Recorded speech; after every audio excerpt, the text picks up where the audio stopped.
Kumar. Naveen Kumar AM has joined the Theosophical Society just a couple of years before, I can say. He's very new to Theosophy. He's working as a product manager in one of the world's largest software product company. And he was in the industry for past 16 years, but found no No food for problem. his I soul actually want to be search. reminded. This led him to join the Rayalaseema Theosophical Society, and now he has opened one more new lodge, that too at his home itself, known as Mahavatar Lodge.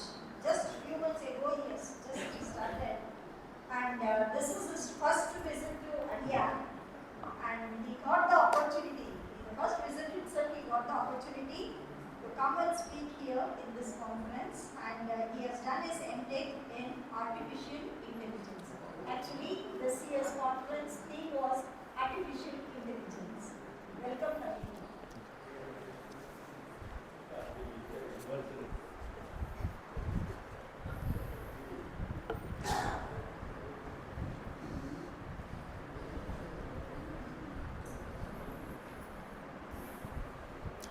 To the Supreme God, Divine Father, Divine Mother, Holy Trinity, Great Masters, Invisible Helpers, respected dignitaries, and all the Atma Bandhus, Brahmagnanis, Jnana Yogis, and the Soul Searchers. A hearty welcome to the 100th South India Conference. Before starting off this topic, I would like to begin this session with my gratitude to the Theosophical Society, Rayalaseema Theosophical Federation, and my home lodges for giving me this opportunity of serving to speak to you. So coming to the topic, what obstructs humanity to start the journey?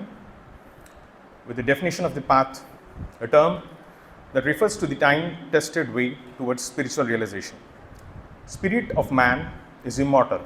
It evolves eternally, progressing from one level to another level, one stage to another stage on the path of evolution, constantly and correlating, developing divine attributes and aspects.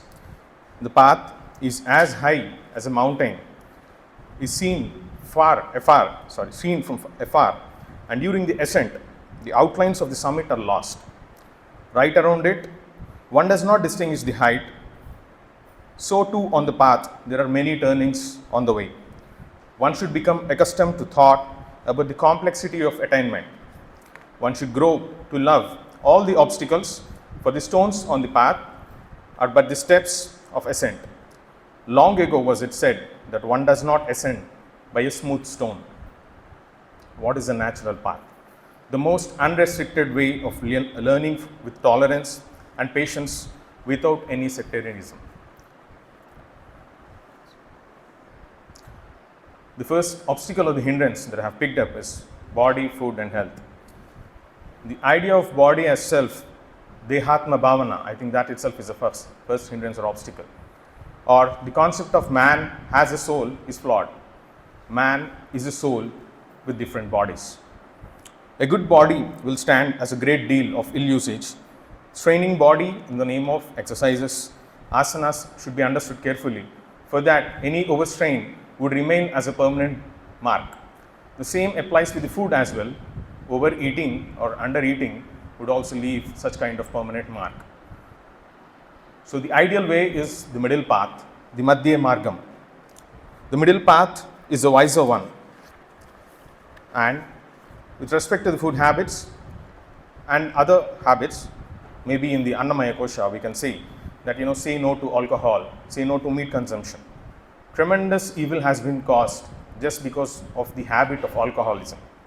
And this world would have been a better place when there was no evil of alcoholism.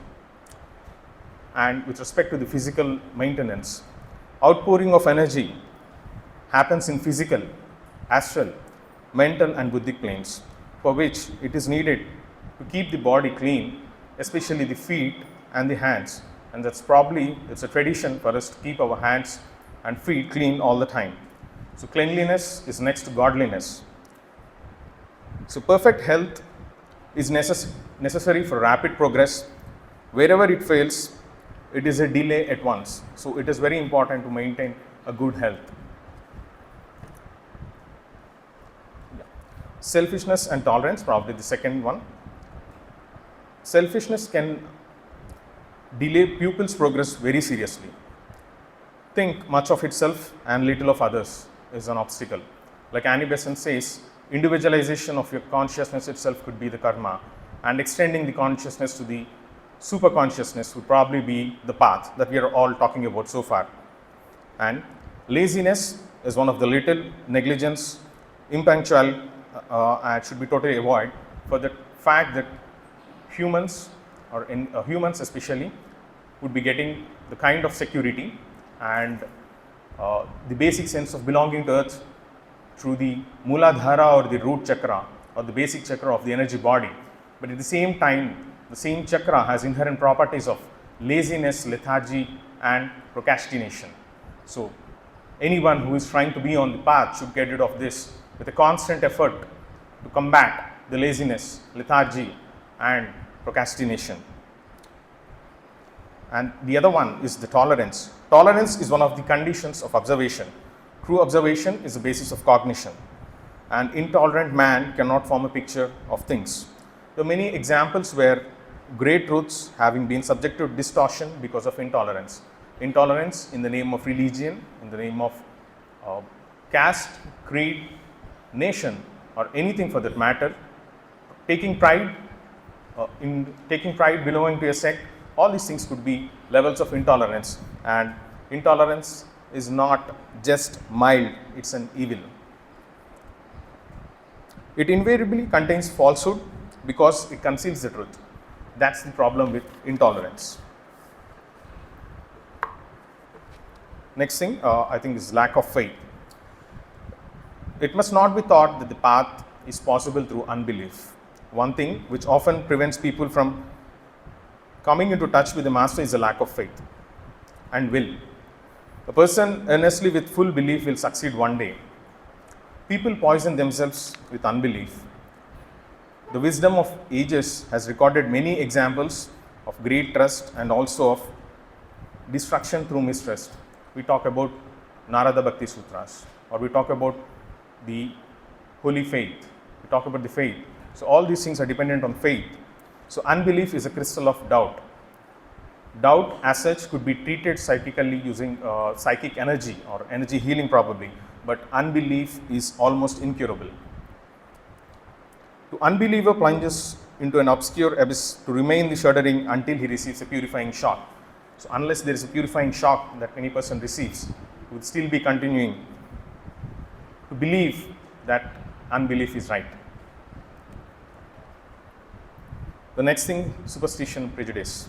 So holding a belief without reasonable foundation, that's superstition.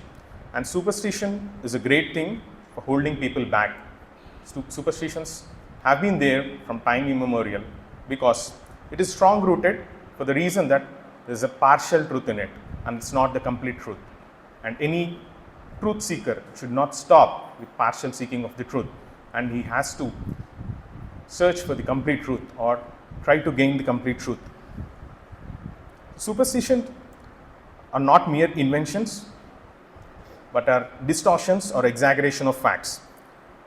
Killings in the name of religion, caste, creed, loyalty and love towards God is not acceptable at all.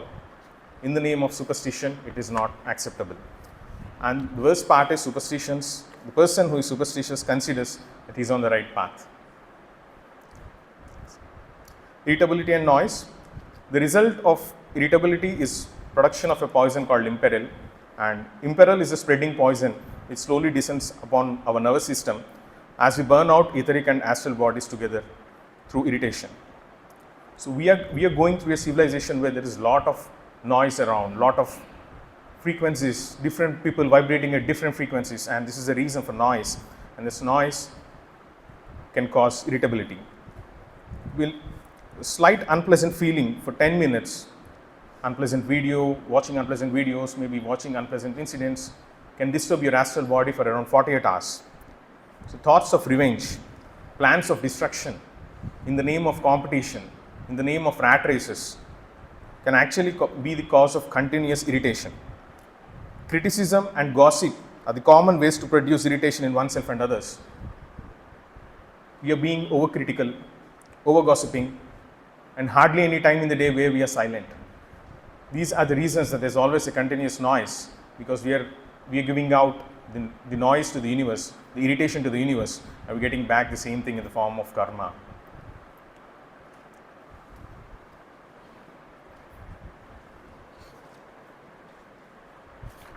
The next thing is worry and fear.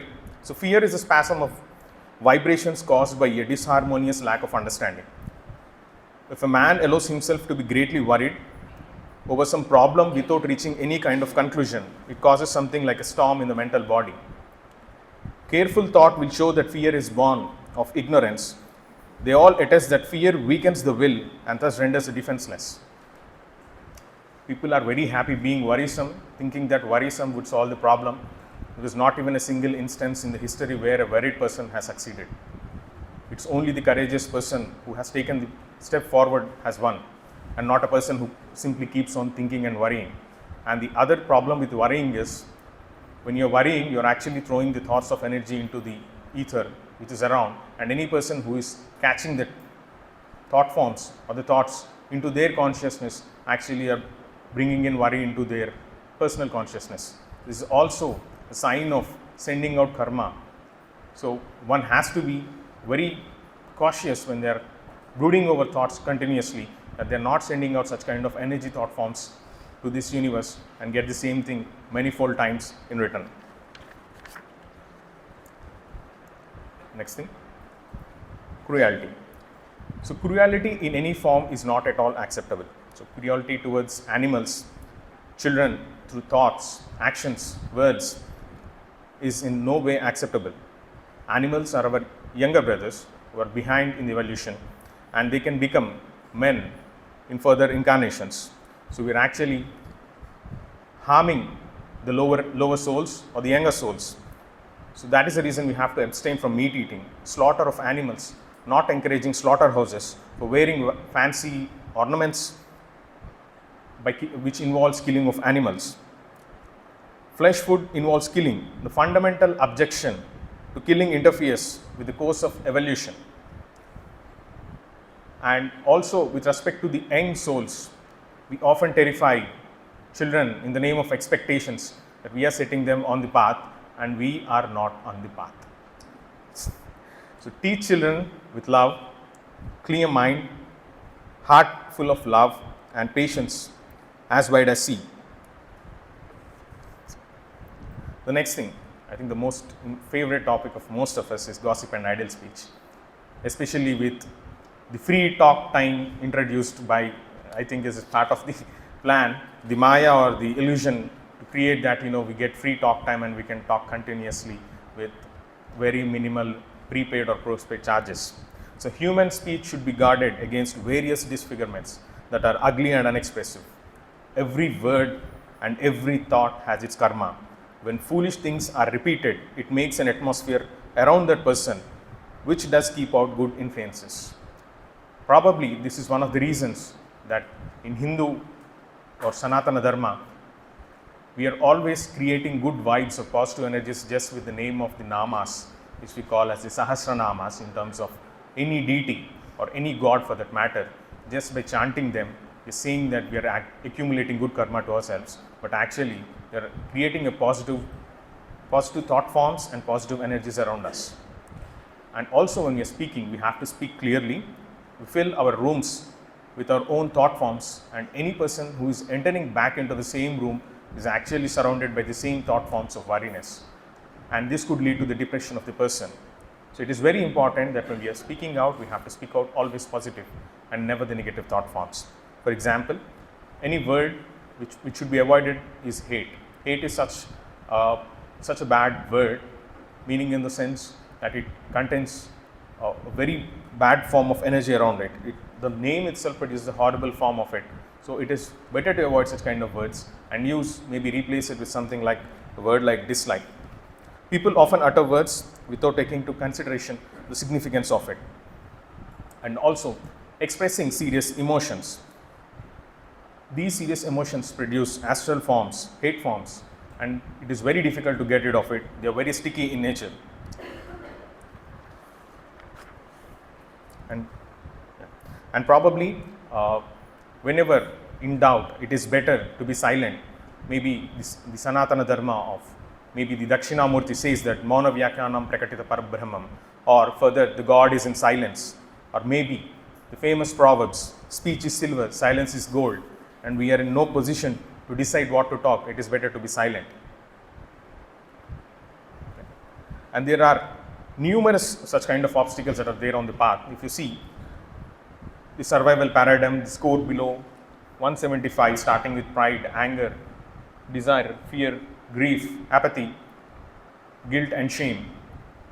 And the upper ones are neutrality, willingness, acceptance, love, reason, joy, peace and enlightenment. And if you carefully observe this, it's kind of encrypted. If you map it with the human energy body, these are nothing but the chakras, wherein the fight for survival, the Mooladhara chakra, guilt and shame, the Swadhisthana chakra, fear, Manipura chakra. And that's where the Lord Sri Krishna said, Dharma Kshetre Kuru Kshetre, you're standing in between the two different sides, which is the lower one and the upper one. And it is your choice, where do you want to travel? Is it the upper side or the lower side? And the highest one is enlightenment, which is the Sahasra chakra. With this, finally, probably, I would conclude that there is no obstacle that cannot be overcome by the human will. As Master Maurya says, I do not say this as a consolation or for encouragement, but as a thing which is immutable. He also says, every obstacle should become the birth of a possibility.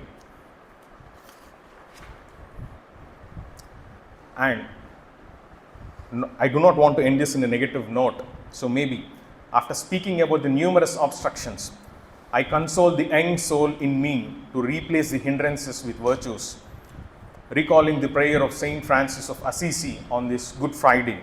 Lord, let me be an instrument of your peace. Where there is hatred, let me sow love. Where there is injury, pardon. Doubt, faith. Where there is despair, let me fill it with hope. Darkness with light, sadness with joy. For it is in giving that we receive. It is in pardoning that we are pardoned. Thank you, Lord. Thank you, Gurus. And thank you all. Signing off with love, your brother, Naveen Kumar Meka. Thank you.